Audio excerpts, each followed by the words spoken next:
প্রিয় দেশবাসী, আসসালামু আলাইকুম। ছেলে সন্তান রেখে মা পলাতক বা সন্তানদের রেখে মা পলাতক।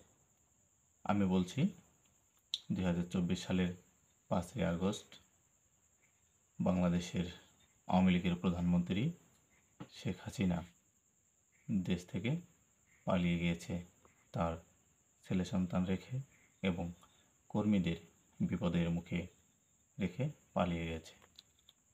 এমন একজন ক্ষমতাধর স্বৈরশাসক প্রধানমন্ত্রী ছিলেন যিনি কখনো বিরোধী নেতা কর্মীদের কোনোভাবেই সহ্য করতে পারতেন না এবং বিরোধী নেতাকর্মীদের গুম করতেন এবং মামলা দিয়ে জেলে রাখতেন। এমন একজন প্রধানমন্ত্রী বাংলাদেশে হয়েছিলেন। তিনি মূলত কখনো বাংলাদেশের প্রধানমন্ত্রী হতে পারেননি। তিনি শুধু হয়েছেন আওয়ামী লীগের প্রধানমন্ত্রী। এই বলে আমার সংক্ষিপ্ত আলোচনা শেষ করছি। আসসালামু আলাইকুম ওয়া রাহমাতুল্লাহি ওয়া বারাকাতুহু।